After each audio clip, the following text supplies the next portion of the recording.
Olá, queridos, a paz de Cristo a todos. Bem-vindo aí a mais um Momento com Deus. E hoje eu vou fazer diferente.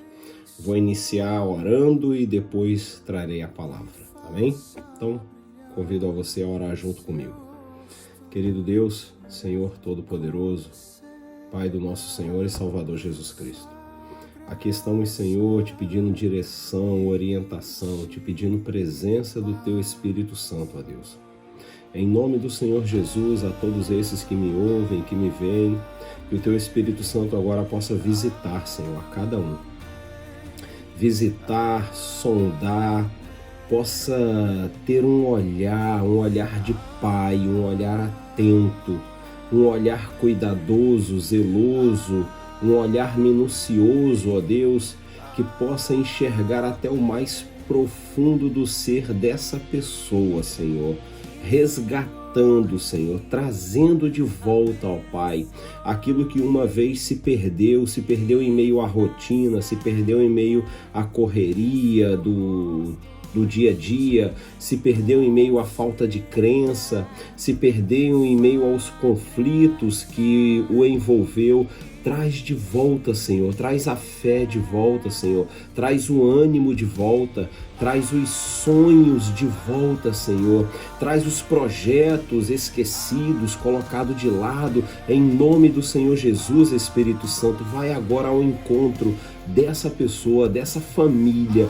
Traz os projetos de volta, coloca sonhos novamente, coloca objetivos diante dos olhos, coloca propósito no coração, enche essa alma com a Tua presença, enche esse homem e essa mulher com a Tua presença, Senhor, e os conduz em Teus átrios, ó Deus, para que vivam as Tuas maravilhas, em nome de Jesus. Amém. E graças a Deus. Momento com Deus de hoje está em Provérbios, capítulo 22, versículo 6, e o ensinamento hoje ele vai um pouco mais profundo e não necessariamente pessoal, mas se dirigem a convívio familiar, convívio parental, convívio de amizade, carinho, amor, e você vai entender. Provérbios 22, 6 diz assim: ensina a criança o caminho em que deve andar, e ainda quando for velho, não se desviará dele. Ensina a criança o caminho que deve andar, e ainda quando for velho, não se desviará dele. Querido, o sábio, quando escreveu esse versículo, e por muito tempo ele foi tratado, direcionado ali para o caminhar na igreja. E de fato, isso é verdade. Um certo pregador, ele declara que esse ensinamento ele tem por base duas coisas. Primeiro, a criança, e segundo, a palavra de Deus, a Bíblia Sagrada. E ele diz que a junção dessas duas coisas formam o caminhar em um caminho correto, para um futuro de paz, para um futuro não isento de problemas, não isento de dificuldades, não, mas um futuro cheio da presença do Espírito Santo, que é quem vai capacitar, instruir e nos ajudar a vencer os problemas, a vencer as dificuldades. Essa palavra instrui, ela na sua tradução, ela também tem por tradução cercar, não é apenas instruir de falar, ela tem por tradução cercar como muralha, cercar como uma sebe, cercar não apenas no sentido de proteger, mas cercar no sentido de não permitir o desvio para a direita ou para a esquerda. Então não é apenas um simples instruir de ensinar, não, é uma instrução tão profunda, tão enfática, tão disciplinar, ou seja, repetitiva, sabe? Ao ponto de não permitir a criança a desviar o seu olhar para a direita e para a esquerda. É isso que a Bíblia orienta, é isso que o sábio orienta, que o sábio ensina através dessa palavra. Agora perceba, tem 2 pontos importantes aqui e eu já encerro essa palavra.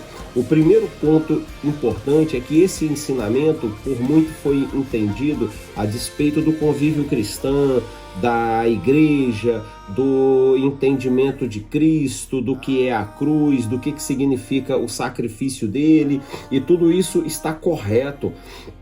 Só que por muito foi esquecido a segunda parte, porque a segunda parte não se trata apenas da vida espiritual da criança, na qual nós tratamos a todo momento, dos jovens, adolescentes, até mesmo já pessoas maduras. Não se trata apenas da vida espiritual, mas também se trata da vida secular, da vida física, do seu cotidiano, do seu dia a dia. Eu tenho um hábito e criei um hábito há alguns anos, e perceba quão é importante isso, o hábito de conversar com a minha filha sobre o que ela pretende fazer dos seus dias vindouros, do seu futuro. Hoje ela estuda em uma determinada série e eu falei, daqui a pouco você conclui, você vai para uma faculdade, e o que você pretende fazer? Advocacia, medicina, veterinário, o que você pretende fazer? Eu criei esse hábito há um tempo atrás, e perceba, no início da minha conversa com ela, ela respondia de uma forma. Ao passar do tempo, ela começou a responder de outra forma. Houve mudança de opinião, mas o importante não é, sabe, você não pode mudar, você tem que decidir alguma coisa e prosseguir nisso. Não se trata disso. O mais importante é você fazer a criança compreender que isso se faz necessário, que faz parte do cotidiano, você ensinar para ela que existe uma sociedade que vai exigir algo dela, você ensinar para ela que no mundo circula dinheiro e ele é uma ferramenta, e ela tem que entender para que ele serve, ela tem que entender e saber como usá-lo para que não seja usado por ele. O que o sábio coloca aqui são 2 ensinamentos fundamentais. O principal, que se trata da vida espiritual, mas também o secular, que é importantíssimo. Conversar, instruir. Se você hoje bater um papo com pessoas mais maduras, de uma certa idade, você vai escutar uma frase praticamente repetitiva. Não, se hoje eu tivesse a oportunidade, eu faria isso diferente, eu faria aquilo diferente. Talvez não tenhamos a oportunidade mais de voltar no passado e consertar certas coisas, mas temos a oportunidade de instruir nossas crianças, de instruir nossos jovens a não repetir certos erros, que se não houver a instrução ao ponto de cercá-los, certamente eles vão viver, eles vão passar por situações similares, talvez iguais, talvez até as mesmas situações. Lembre-se de uma coisa: as crianças de hoje, os jovens de hoje não são o futuro do nosso país. Pelo contrário, é o presente dado por Deus ao nosso país. Então é hoje, não é para o amanhã, é hoje. Elas precisam ser instruídas, precisam ser ensinadas. Você pai, mãe, você tio, parente, tem que gerar exemplo, tem que trazer, sabe, ensinamento de conduta, de caráter, ensinamento sobre a palavra, sim, reforçar a questão da vida espiritual, mas não se esquecer da vida social, da vida secular, fazendo ele compreender que por mais que ele creia em Cristo, por mais que ele viva, sabe, com o Espírito Santo caminhando com ele, mas ele vive no meio de pessoas com crenças diferentes, com opiniões diferentes, sabe? Ele vive no meio de uma sociedade que em algum momento vai cobrar algo, vai exigir algo, vai ser pressionado por algo, e ela tem que estar instruída, capacitada e preparada.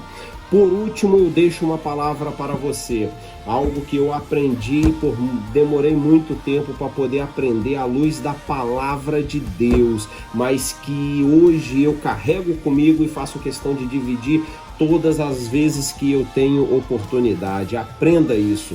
O Espírito Santo de Deus, ele não inventa nada. Ele usa aquilo que temos.